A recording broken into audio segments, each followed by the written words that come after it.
Good morning everyone. तो अब next चलते हैं प्रबंध के अगले सिद्धांत की ओर। 8 सिद्धांत है प्रिंसिपल ऑफ सेंट्रलाइजेशन, केंद्रीकरण का सिद्धांत।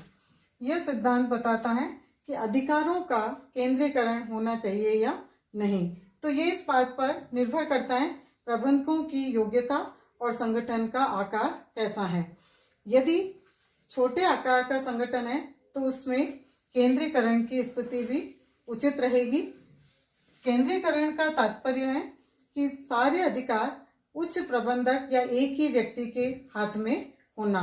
लेकिन अगर कोई भी संगठन बड़ा है, विस्तृत है, तो ऐसी स्थिति के अंतर्गत हमें विकेंद्रीकरण की स्थिति को मान्यता दी जानी चाहिए, महत्व दिया जाना चाहिए, डिसेंट्रलाइजेशन किया जाना चाहिए।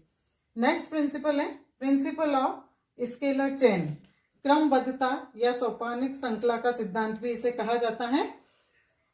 ये सिद्धांत ये बताता है कि उच्च अधिकारी के अधीनस्थ निम्न स्तर तक प्रत्येक जो आदेश निर्देश जारी किए जाते हैं उसमें किसी भी कर्मचारी को बाईपास या उसका अनादर नहीं होना चाहिए। तो ऐसी स्थिति के अंतर्गत ऊपर से नीचे और नीचे से ऊपर जो भी आदेश निर्देश जारी किए जाते हैं तो वो एक क्रम के अंतर्गत आदान प्रदान किए जाते हैं। लेकिन इसमें फेयोल ने कहा है कि यदि किसी स्थिति के अंतर्गत डी को केवल एच से संपर्क करना है या एच को डी से संपर्क करना है तो वह उच्च अधिकारी को सूचना देकर और डायरेक्ट उससे संपर्क स्थापित कर सकता है। तो इसको फेयोल्स ब्रिज का नाम दिया गया है, फेयोल का पुल। तो ऐसी स्थिति में वह डायरेक्ट उस व्यक्ति से मिलकर संपर्क कर अपने कार्य को पूरा कर सकता है। नेक्स्ट प्रिंसिपल है प्रिंसिपल ऑफ ऑर्डर, व्यवस्था का सिद्धांत। व्यवस्था का सिद्धांत कि किसी भी संगठन में वस्तु और व्यक्ति को एक निश्चित स्थान दिया जाना चाहिए। इससे कोई भी वस्तु और व्यक्ति को ढूंढने की आवश्यकता नहीं होगी और उन्हें अपने कार्यों को इम्प्लीमेंट करने में भी सुविधा बनी रहेगी। नेक्स्ट प्रिंसिपल ऑफ इक्विटी, समानता का सिद्धांत। यह सिद्धांत सहानुभूति, मैत्रीपूर्ण व्यवहार पर आधारित है। प्रबंधकों को अपने संगठन के प्रत्येक कर्मचारियों के साथ मैत्रीपूर्ण और सहानुभूति पूर्वक अपने व्यवहार का उपयोग करना चाहिए।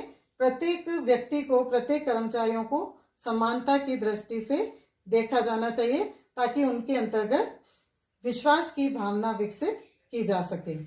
नेक्स्ट सिद्धांत है प्रिंसिपल ऑफ स्टेबिलिटी, स्थिरता का सिद्धांत।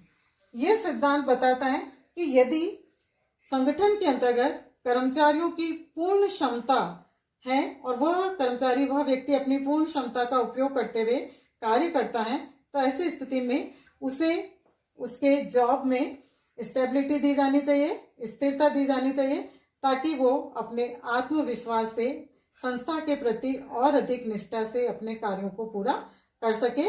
बार बार उसके कार्यों को बदलना या उसके स्थान को परिवर्तित नहीं किया जाना चाहिए।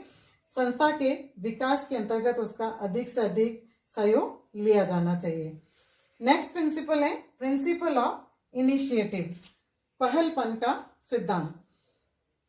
यह सिद्धांत बताता है कि संगठन में जितने भी अधीनस्थ हैं, सबऑर्डिनेट्स हैं या जितने भी कर्मचारी हैं उनको किसी कार्य के प्रति योजना को प्रस्तावित करने एवं उसे इम्प्लीमेंट करने के लिए स्वतंत्रता दी जानी चाहिए ताकि वे संस्था में कोई भी नया प्लान या कोई नया आइडियाज क्रिएट करे तो वो उसके अंतर्गत संस्था के हित के अंतर्गत अपनी प्लानिंग करने के लिए आगे आ सके या किसी भी प्रकार की योजना के लिए पहलपन की भावना अपने अंदर विकसित कर सके। हेनरी फेयोल का लास्ट सिद्धांत है principle of spirit the corporation, यानी सहभागिता का सिद्धांत। यह सिद्धांत बताता है कि संगठन के अंतर्गत प्रत्येक व्यक्ति में टीम स्पिरिट जागृत की जानी चाहिए। प्रत्येक कर्मचारियों के अंतर्गत इस प्रकार की भावना विकसित की जानी चाहिए कि वे सामूहिक रूप से अधिक सहयोग देने के लिए तत्पर हो सके। तो यह सिद्धांत बताता है कि संस्था में कभी भी आदेशों की अवहेलना नहीं की जानी चाहिए। जो भी आदेश निर्देश प्रबंधकों के द्वारा जारी किए जाते हैं उन्हें पूर्ण विश्वास के साथ इम्प्लीमेंट किए जाने चाहिए, निष्पादित किए जाने चाहिए और फूट डालो राज करो जैसी नीतियों का पूर्ण रूप से परित्याग किया जाना चाहिए।